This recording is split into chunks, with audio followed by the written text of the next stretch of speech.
Hi everyone and welcome to Book Boop. My name is Rachel and today I'm going to be talking about my January wrap-up. So all the books that I read in January. I read 5 total, which I'm pretty proud of myself with because I normally don't get through that many books in a month and a lot of them were pretty long. So I'm impressed with myself and I am looking forward to telling you about these books because I have had an amazing start to my reading year and got to read some really fun, incredible reads.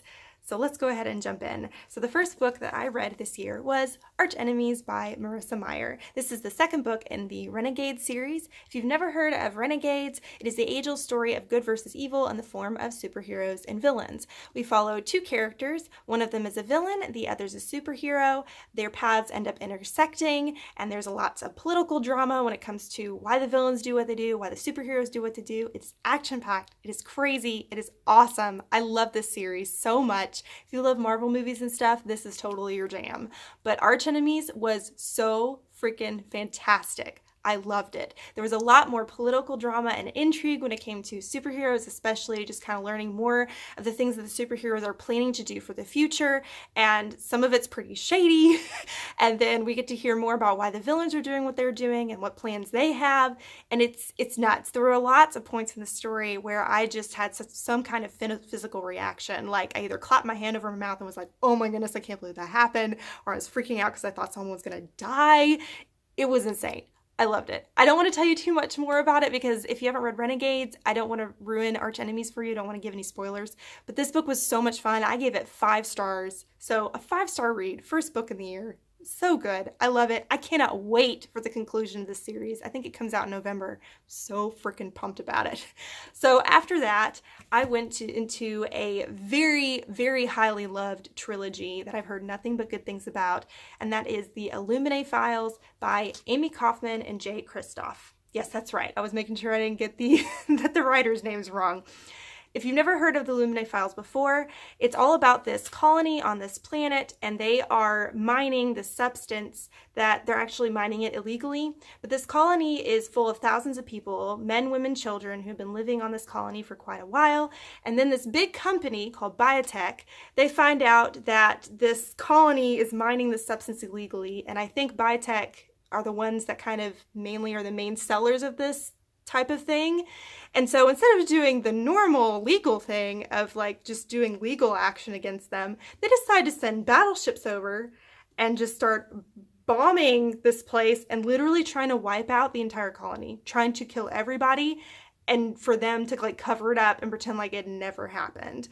But instead, some people actually end up escaping and trying to get help, and they end up chasing after them, and the entire series is just about Biotech just trying to destroy them, and then just trying to get some kind of justice for all these people that have been murdered, and it's crazy. So another thing about this story as well is the fact that it's written very different than a normal novel. It's a collection of dossiers and instant messages and all that kind of stuff. So it's got a very different type of writing style. I'd love to show it to you right now. I do actually own the first book, Illuminae, but I loaned it out to a friend because it was so good, as you do. And so I'm not able to hold it up for you right now, but it was amazing. So I'm going to look at my notes a little bit here just to make sure I don't forget anything about these books. So Lumina Files was extremely fast-paced. I mean, crazy fast-paced. There was like no like downtime in the story, which I actually really enjoyed. It was super intense though. A lot of high stakes, super stressful. This entire series was like every different sort of popular sci-fi thing from all the different series or books just mushed into one giant bleh, and it was just like sci-fi action-packed insanity. So if you love sci-fi in any sense of the word, go for it. If you don't like sci-fi, read it. It was really good. So I gave Lumina Files 5 stars, the very first book. I love the characters in it. There was some humor as well, even though there were so many high stakes and it was so intense and it was really like there was a lot of murder as well. So it's like, there's high stakes, but there's also a lot of humor in it too that kind of lightened it up and made it really, really fun. And there were so many good twists in the story. Lots of stuff I didn't see coming, which was a blast. So the second book in that series is Gemina. That one I gave 4 stars. I didn't particularly like the characters in this one quite as much. They were a little bit too teenage angsty for me. mainly just the beginning of the story. So I had a little bit of trouble connecting with the characters in the second one as much because we were following some different characters in the second one, even though it was still part of the main overarching storyline. My favorite character, though, was Ella, I think that's her name, and she's sort of like this hacker, and she is so sassy. She has the mouth of a sailor, though. Whew, she does, but she is so sassy and hilarious, and she became very quickly one of my favorite characters in the whole series. And again, the second one, Gemina, was also very fast-paced as well. This entire series does not let up. There's so much fast-paced craziness. The last book in the series is Obsidio. I gave that one 5 stars, and that was a really intense wrap-up to the entire series. I enjoyed having all the characters together. In Obsidio, finally, all the characters that we kind of read about, most of them anyways, they all converge together in the last book, which was really fun to see them all interact together and just to see them talking through like what each of them has been through, and it's so good.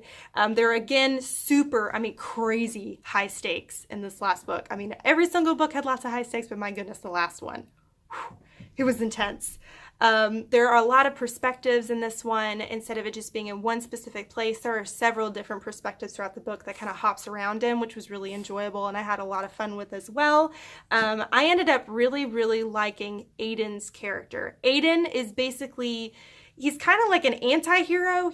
There's times where he's good and he's bad, and you don't know how you feel about him most of the time, but by the end of it, I was like, I really like Aiden's character. And so it was redeeming to me in some ways. He was still horrible, but it was still redeeming. Anyways, I liked Aiden's character. And the ending was very satisfying, the overall ending. And it was so good. It was so intense, and I was sad when it was over. The bummer is that I had to read Obsidio in like 3 days. It is a massive book, but I had borrowed it from the library, and I had intended on renewing it so I'd have more time to read it, and when I went in to renew it, I found out someone else was waiting for it, so I couldn't renew it, and it was due in like 3 days, and I hadn't even started it yet. So it was kind of a mad dash to read it, so I felt like I didn't get to soak in the last book as I would have liked. But it made it even more intense, I guess, reading it that way. So it was crazy.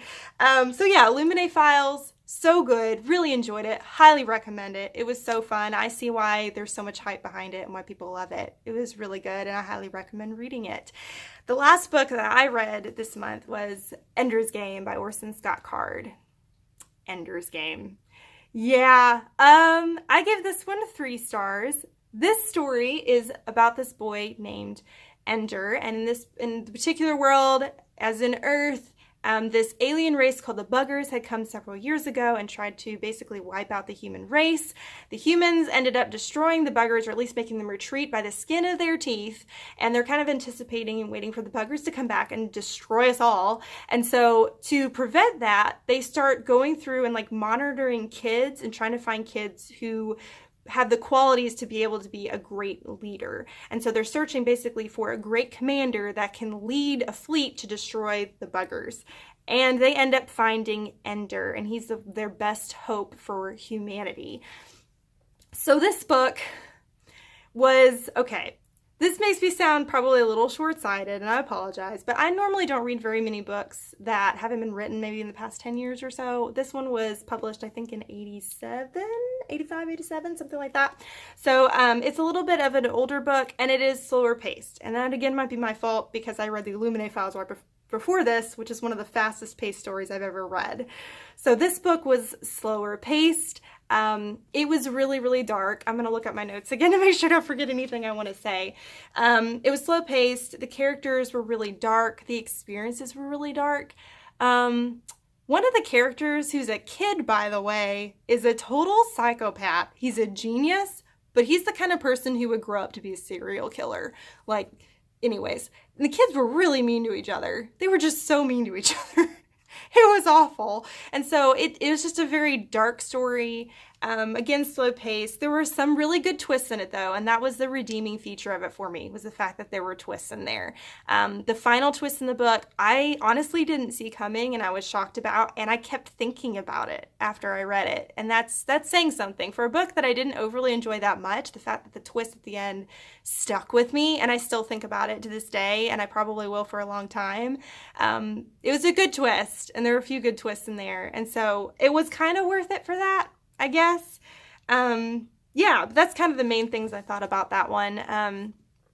I don't know if I necessarily recommend this one. I know it's a sci-fi classic. I get that. But yeah, I wasn't as huge of a fan. So it was kind of middle of the road for me, about 3 stars. So it was kind of a bummer at the end of the month, but I got to read a lot of really incredible books in January. So 1 out of 5 being kind of that's not bad, right?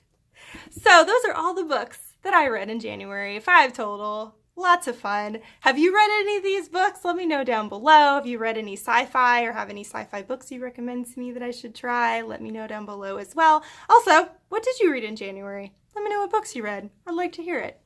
On this side of the video over here is my logo. If you click on that, you can subscribe to my channel and follow me on my book journey. On this side over here is a suggestion for a video if you want to watch another one of my videos right now. But thank you so much for watching. You rock, and don't forget to keep reading. Bye!